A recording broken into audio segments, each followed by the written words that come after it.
Israel ও যুক্তরাষ্ট্রের বিরুদ্ধে বীরের মতো লড়াই করে সামরিক দক্ষতা দিয়ে বিশ্বের সমীহ আদায় করেছে ইরান।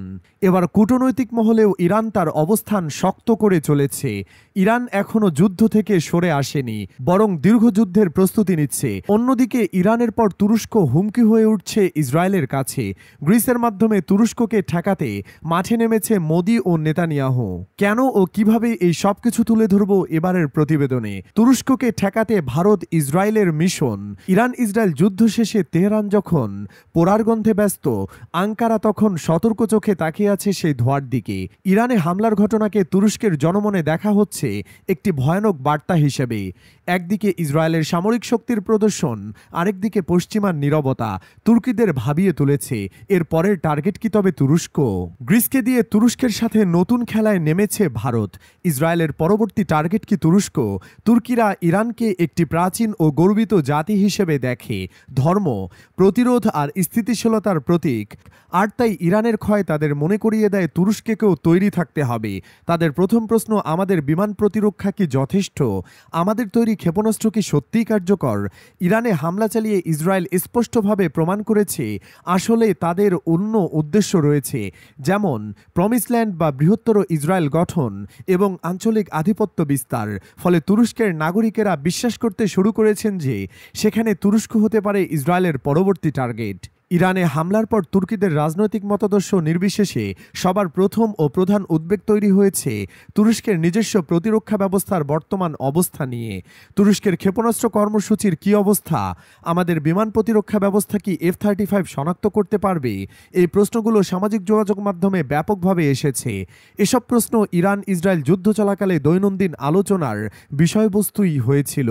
তুরস্কের প্রেসিডেন্ট রিসেপ তাইয়েপ এরদোয়ান তুরস্কের প্রতিরক্ষা শিল্পকে অগ্রাধিকার দিয়ে এসেছেন বরাবরই। কিন্তু এখন ইসরায়েল ইরান যুদ্ধের কারণে তুরস্কের তৈরি আকাশ প্রতিরক্ষা ব্যবস্থা ও ক্ষেপণাস্ত্র সক্ষমতার দিকেও কৌতূহলী তুর্কি নাগরিকরা। একসময় যে তরুণরা প্রযুক্তি ও স্বাধীনতা নিয়ে বেশি আগ্রহী ছিল, এখন তারা দেশীয় প্রতিরক্ষা শিল্পের খুঁটিনাটির খোঁজ নেয়, যুদ্ধবিমান তৈরির অগ্রগতি অনুসরণ করে। মূলত তাদের এই কৌতূহল ও উদ্বেগই এখন ঠেলে দিচ্ছে তুরস্ককে তার প্রতিরক্ষা ব্যবস্থার নতুন পর্বে।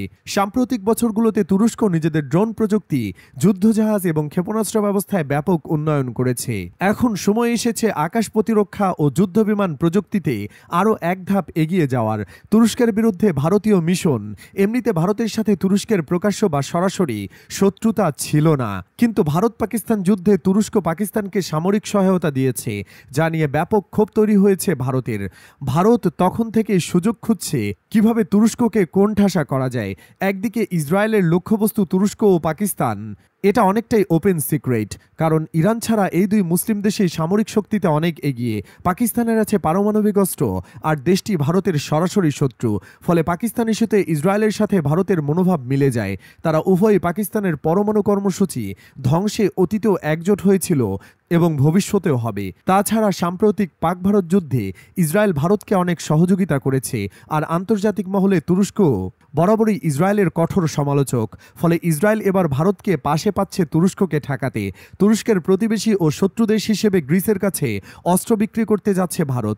নয়াদিল্লি ভূমি থেকে আক্রমণকারী দূরপাল্লার ক্রুজ ক্ষেপণাস্ত্র বা long range attack cruise missile বিক্রি করবে অ্যাথেন্সের কাছে। খুব দ্রুত 1000 কিলোমিটারের বেশি পাল্লার LRLCM গ্রিক বাহিনীকে সরবরাহ করবে ভারত। একবার এ মারণাস্ত্র হাতে পেলে তুরস্কের রাজধানী আঙ্কারা সহ একাধিক শহরে নিশানা করতে পারবে গ্রিস। চলতি বছরের 28 জুন গ্রিস সফরে যায় ভারতীয় বিমান বাহিনীর প্রধান air chief marshal Amarpreet Singh. Greece বিমান বাহিনীর উচ্চপদস্থ কর্মকর্তাদের সঙ্গে কথা বলেন তিনি। সময় কাটান ভারতের রাফাল লড়াকু জোটের বহরে। উল্লেখ্য, গত কয়েক বছর ধরে গ্রিকদের সঙ্গে দ্বিপাক্ষিক সামরিক সম্পর্ক বৃদ্ধির দিকে নজর দিয়েছে নয়াদিল্লি। ফলে অচিরেই দুই দেশের বাহিনীকে যৌথ সামরিক মহড়ায় অংশ নিতে দেখা যেতে পারে। কয়েক বছর আগে এথেন্সে হওয়া সামরিক সরঞ্জামের প্রদর্শনীতে DRDO এবং দুটি দেশীয় সংস্থার তৈরি দূরপাল্লার ভূমি থেকে আক্রমণকারী ক্রুজ ক্ষেপণাস্ত্রটিকে প্রথমবার দেখেই পছন্দ করেন গ্রিস জেনারেলরা। এর পাশাপাশি গ্রিকরা ভারত থেকে 300 কিলোমিটার পাল্লার ব্রহ্ম সুপারসনিক ক্রুজ ক্ষেপণাস্ত্র কিনছে বলে খবর প্রকাশ করেছে আঙ্কারার কিছু গণমাধ্যম। রাশিয়ার সঙ্গে যৌথ উদ্যোগে তৈরি এই হাতিয়ারটির 3টি ভ্যারিয়েন্ট রয়েছে, অর্থাৎ যুদ্ধজাহাজ, লড়াকু জেট এবং ভূমিতে বসানো লঞ্চার দিয়ে ভ্রম ছুড়ে যে কোনো সামরিক কাঠামোকে নিশানা করতে পারে বাহিনী। শব্দের 2.5 থেকে 3 গুণ গতিতে ছোটা সংশ্লিষ্ট ক্রুজ মিসাইলটিকে যে কোনো আকাশ প্রতিরক্ষা ব্যবস্থায় চিহ্নিত করতে পারে। ইসরায়েল বা ভারত উভয় কূটনৈতিক পরিকল্পনা তুরস্ক পর্যবেক্ষণ করছে সতর্কতার সাথে। আকাশ প্রতিরক্ষা ও দূরপাল্লার ক্ষেপণাস্ত্র তৈরিতে তুরস্ক যে এবার উঠে পড়ে লাগবে এতে কোনো সন্দেহ নেই। দীর্ঘমেয়াদী যুদ্ধের প্রস্তুতি নিচ্ছে ইরান।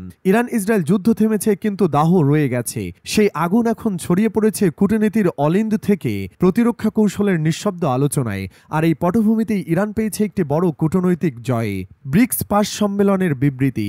যুদ্ধ শেষ হতে ব্রাজিলের রিও ডি জেনেরিওর ব্রিক্স প্লাস সম্মেলনে দাঁড়িয়ে ইরানের পররাষ্ট্রমন্ত্রী আব্বাস আরাকচি বললেন, এই হামলা শুধু আমাদের উপর নয়, এটি ছিল জাতিসংঘ রেজলিউশনের উপর হামলা। তার বক্তব্যে ইসরায়েল ও যুক্তরাষ্ট্রের যৌথ অপরাধের বিরুদ্ধে ছিল এক গর্জন। 11 সদস্যের ব্রিক্স এখন পুরোপুরি রাজনৈতিক সামরিক জোটের রূপ নেয়নি, কিন্তু তাদের এই নিন্দা বিশেষত ইরানের পক্ষে সরাসরি অবস্থান নেওয়া এক নতুন বার্তা দিল। এমন এক সময় বার্তাটি এলো যখন জাতিসংঘ নীরব, পশ্চিমা মিডিয়া বিভক্ত। ফলে ইরানের পক্ষে এই কূটনৈতিক বিবৃতি যেন তেহরানের জন্য এক গুরুত্বপূর্ণ লিগাল হেলমেট। তেহরান বলছে এটি একটি আন্তর্জাতিক বৈধতা।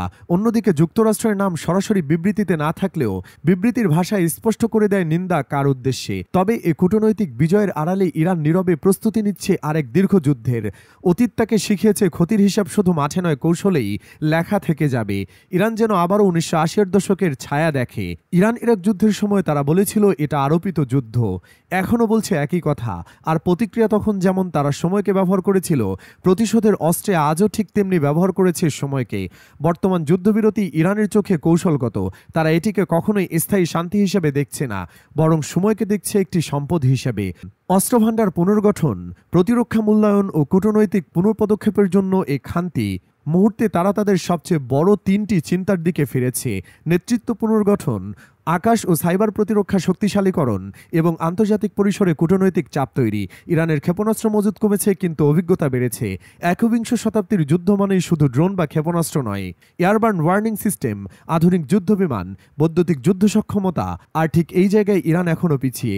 আর এই ঘাটতি পূরণেই তাদের নজর এখন রাশিয়ার S-400, Su-35 এবং চীনের যুদ্ধ বিমান বা আকাশ নজরদারি ব্যবস্থার দিকে। তাদের এই সাবরই বাহাবর্দী অর্থাৎ কৌশলগত ধৈর্য শুধুই আত্মসংযম নয়, বরং প্রস্তুতির ছায়া। একবার গোপন ক্ষোভ নিয়ে তারা সময়কে কাজে লাগাচ্ছে। একটি যুদ্ধের পর হঠাৎ থেমে যাওয়া কেবল শান্তি নয়, তা হতে পারে নতুন যুদ্ধের প্রস্তুতিও। ইরান কৌশলগত ধৈর্যে ভর করে শক্তি সঞ্চয় করছে। তুরস্ক চোখ রাখছে পরবর্তী টার্গেট হওয়ার আগেই শক্তি বাড়াতে হবে। ভারত ইসরায়েল কি পারবে পাকিস্তান তুরস্কের বিরুদ্ধে?